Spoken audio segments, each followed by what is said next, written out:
Hello guys, ನೀವು ನೋಡ್ತಾ ಇದ್ದೀವಿ ದೀಪಕ್ ಎಜುಕೇಟರ್ ಚಾನಲ್. ಹಲವಾರು ವಿದ್ಯಾರ್ಥಿಗಳು ನಮಗೆ ಜಾಗ್ರಫಿಯ ಕಟ್ ಆಫ್ನ ಮಾಡಿ ಅಂತ ಹೇಳ್ತಾಯಿದ್ರು.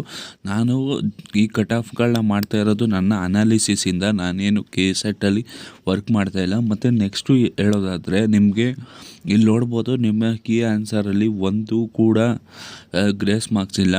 ಅದಕ್ಕೋಸ್ಕರ ನಿಮಗೆ ಲಾಸ್ಟ್ ಟೈಮ್ ಎಷ್ಟಿತ್ತು ಕಟ್ ಆಫು, ಲಾಸ್ಟ್ ಟೈಮ್ ತಿಳಿಸಿದ್ದೆ ನಿಮಗೆ ಜಾಗ್ರಫಿ ಎಷ್ಟು ನಿಂತ್ಕೋಬೋದು ಅಂತ.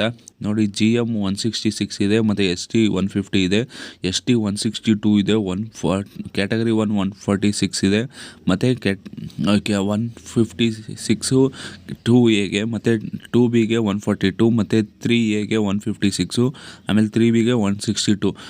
ನೀವು ಕೇಳ್ಬೋದು, STಗೆ 162 ನಿಂತ್ಕೊಳ್ಳುತ್ತಲ್ಲ ಹೇಗೆ ಸರ್ ಅಂತ. ಅದು ಏನು ಅಂದರೆ, ಫಾರ್ಮುಲಾ ಯೂಸ್ ಮಾಡಿರ್ತಾರಲ್ಲ, ನಿಮ್ಮ ಕ್ಯಾಟಗರಿಗೆ ಎಷ್ಟು ಜನ ಪಾಸ್ ಆಗಿರ್ತಾರೆ ಓವರಾಲು, ಅದ್ರ ಮೇಲೆ ಡಿಪೆಂಡ್ ಆಗುತ್ತಪ್ಪ. ಅದಕ್ಕೋಸ್ಕರ ನೀವು ರಿಸಲ್ಟ್ ಯಾವಾಗ ಬರುತ್ತೆ ಅಂತ ತಿಳ್ಕೊಬೇಕಾದ್ರೆ ಚಾನಲ್ನ ಸಬ್ಸ್ಕ್ರೈಬ್ ಮಾಡಿಕೊಂಡಿರಿ, ಬೆಲ್ಲೈಕನ್ನು ಕೂಡ ಹೊಡೀರಿ, ಆವಾಗ ನೋಟಿಫಿಕೇಶನ್